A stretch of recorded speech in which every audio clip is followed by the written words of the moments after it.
Hey, good morning, everybody. I just wanted to take a few minutes and I'm going to share with you all a story or almost an incident, but a story of how systems we have in place and some of our managers and staff made some really good calls and avoided what could have been a catastrophic incident or a catastrophic injury. So I'm going to share that with you. But first, I want to just share that we are halfway through aerial rescue training. We are done with Gettysburg office, Carlisle office, and I just have to applaud everybody involved so far. Everybody has been very professional, very uh, just cordial, professional, asking good questions. Uh, I know at the Carlisle office we had a few guests. Gentleman contacted me and wanted some aerial rescue training at his company, but it was just him and three guys. And I just said, hey, why don't you come over and see how we do things here? And he was very impressed. And I was also impressed with how he conducted himself and how he conducted business with his company. So all good stuff. Again, I'm impressed. Uh, I didn't see any red flags. I wasn't aghast at anybody's climbing or gear or anything like that. But that's all going well. We got Hagerstown and Chambersburg offices to take care of next, so that'll be coming up. Hagerstown is June 28th, and Chambersburg is July 6th. So those are coming up in the future. For the story of success. So a few weeks ago, about 3 weeks ago, a client called in. Part of their maple tree had broken out and was laying across their fence into the neighbor's yard. Pretty typical Norway maple storm damage. It was a triple stemmed maple tree between 30 and 40 feet tall. Each stem was probably about 12 inches in diameter. Uh, the stems split about 3 feet off the ground, 4 feet off the ground, something like that. And I'm going to try and sneak a picture into this video uh, just so you all see what we're looking at, because they called to have that storm damage cleaned up. Our managers sent a crew out to do just that, and it was done.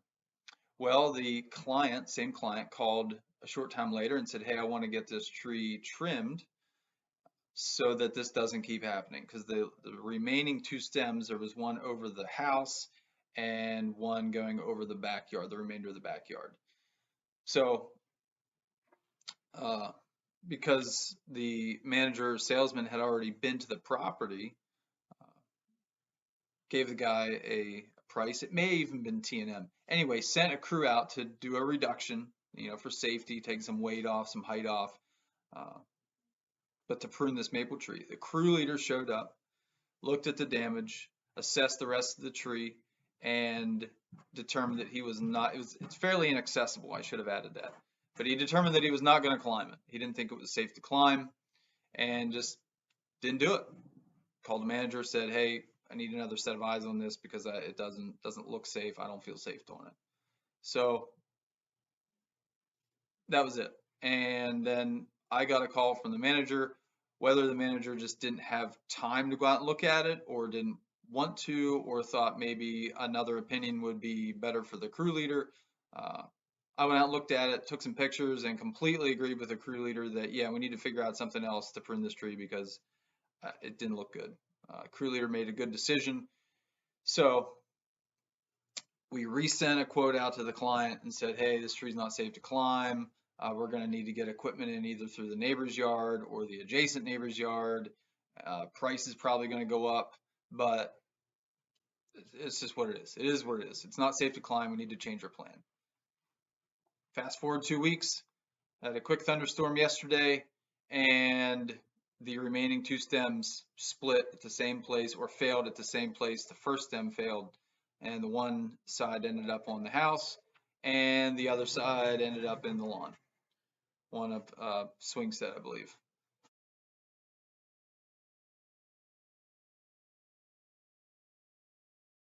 So kudos to uh, the manager for not pushing back on the crew leader who refused to climb a tree that he thought was unsafe.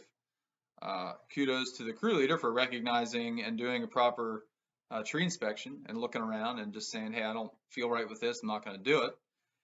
And then, yeah, another good job to the manager that agreed with everybody, myself and the crew leader, and said, hey, okay, we'll up the money and tell the client we need to figure out something else. So it's an unfortunate event for the client because now they have to pay 3 times as much as what it would have cost to prune it to get this tree removed from the house and lawn. And then kudos for the crew leader for recognizing the situation. And I believe his reward for recognizing that is that he is not the one that has to go clean the tree up. So that's not standard procedure, by the way. I think typically that same guy would be going back to clean the tree up, but it's just not going to work out like that. So I wanted to share that with everybody. Hopefully I'm going to get some pictures into this video and you can all see exactly what I'm talking about. So that's all I got for you. Have a good day, and I'll talk to you later.